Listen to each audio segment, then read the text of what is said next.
Hello, Mark. I'm Adam. My number is S0341008, and my level is sophomore.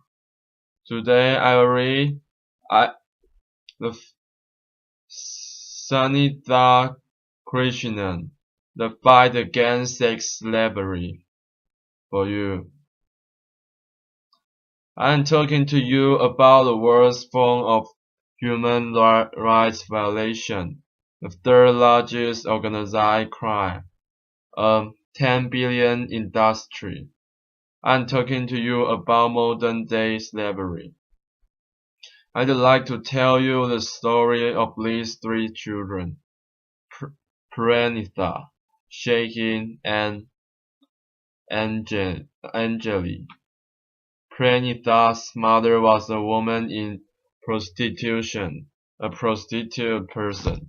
She got infected with HIV, and towards the end of her life, when she was in the final stage of AIDS, she could not prostitute, so she sold 4-year-old Pranitha to a broker.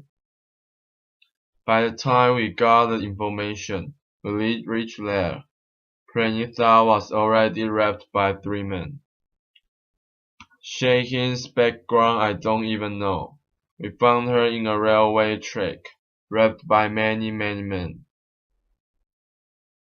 I don't know many, but the indication of lead on her body was that her intestine was outside her body, and when we took her to the hospital, she needed 32 stitches to put back her intestine into her body. We still don't know who her parents are, who she is. All that we know that hundreds of men had used her brutally. Shahin's back.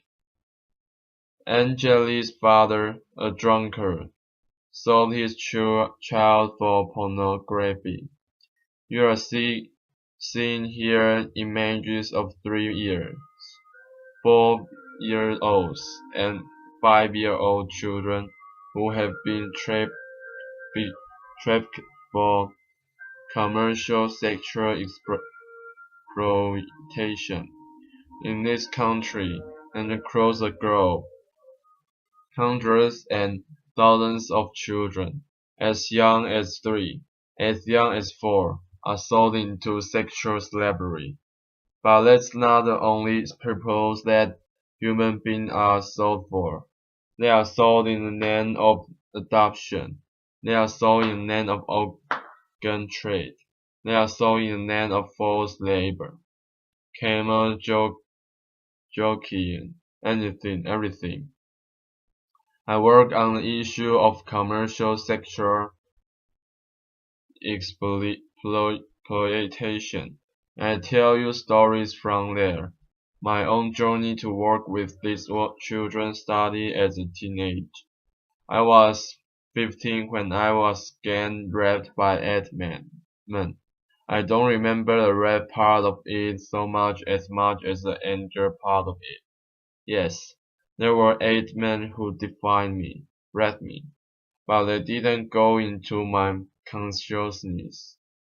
I never felt like a victim, then or now, but what endured from then till now, and 40 days, is this huge outrageous anger. 2 years. I was ostracized. I was stigmatized. I was isolated because I was a victim. And that's what we do to all traffic survivors. We, as a social, we have PhDs in a victim. Right from the age of 15, when I started looking around me, I started seeing hundreds and thousands of women and children who are held in sexual slavery-like practices that have absolutely no respite, because we don't allow them to come in. Where does their journey begin? Most of them come from very optionless families, not just poor. You have even the middle class sometimes getting trafficked. I had this IS officer's daughter, who is 14 years old, studying in ninth standard, who was raped chatting with one individual and ran away from home because she wanted to become a heroine who was trafficked. I have hundreds and thousands of stories of very well-to-do families and children from well-to-do families who are getting trafficked. These people are deceived, forced. 99.9% of land receipts being inducted into prostitution. Some pay the right price for it. They are killed. We don't even hear about them. They are voiceless, unclear, nameless people. But the rest who succumb into it go through everyday torture, because the men who come to land are not men who want to make you your girlfriends, or who want to have a family with you. These are men who buy you for an hour, for a day, and use you, throw you. Each of the girls that I've rescued more than 3,200 girls. Each of them tell me one story in common. One story about one man, at least putting chill powder in her vagina. One man taking a cigarette and burning her. One man raping her. We are living among those men. They are our brothers, fathers, uncles, cousins, and all around us, and we are silent about them. We think it is easy money. We think it is shortcut. We think a person likes to do what she's doing, but the extra bonuses that she gets is various infections, sexual transmitted infections, HIV/AIDS, syphilis, gonorrhea, you name it, substance abuse, drugs, everything under the sun. And one day she gives up on you and me because we have no options for her. And therefore she starts normalizing this exploitation. She pleads, yes, this is it. This is what my destiny is about. And this is normal to get raped by 100 men a day. And it's abnormal to live in a shelter. It's abnormal to get rehabilitated. It's in the context that I work. It's in that context that I rescue children. I've rescued children as young as 3 years, and I've rescued women as old as 40 years.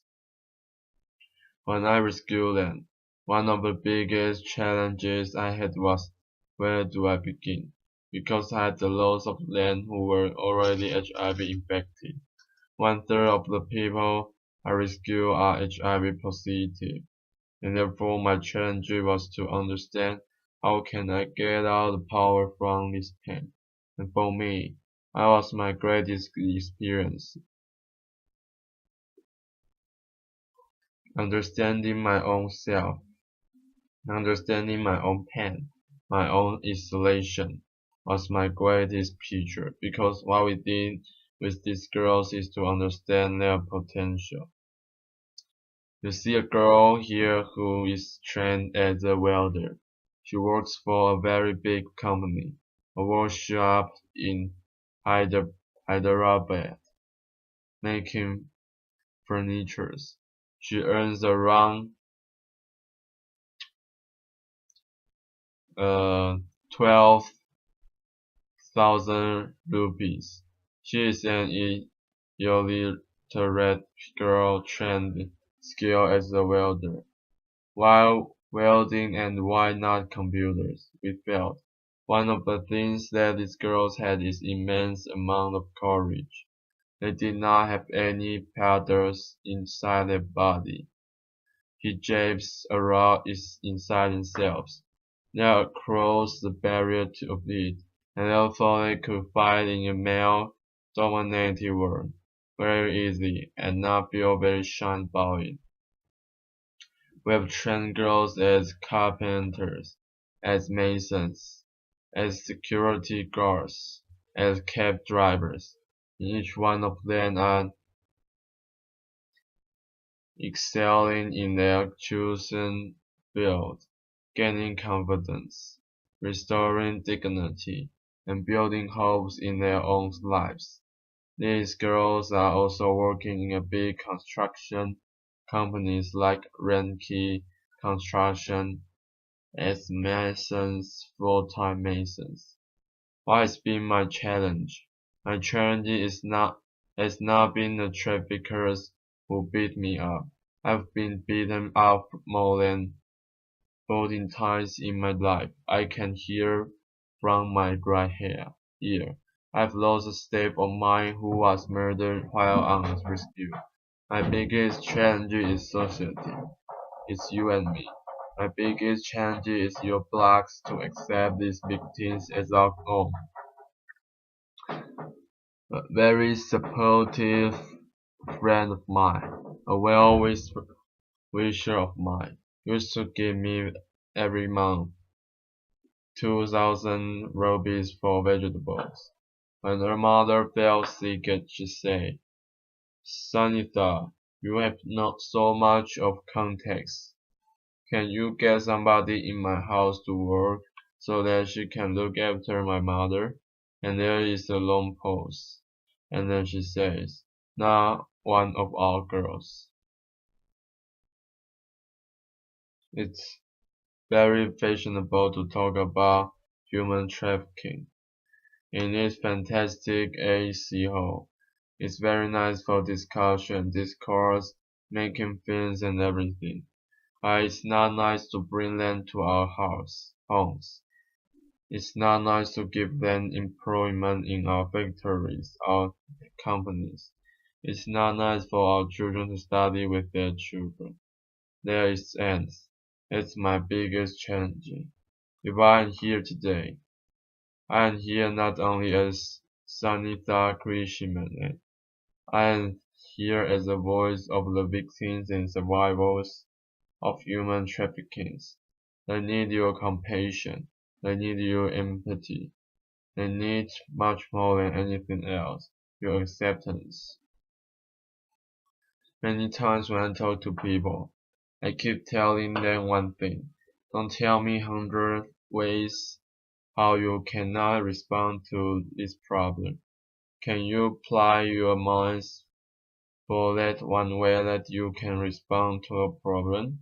And that's what I'm here for, asking for your support, demanding for your support, requesting for your support. Can you break your culture of silence? Can you speak to at least two persons about this story?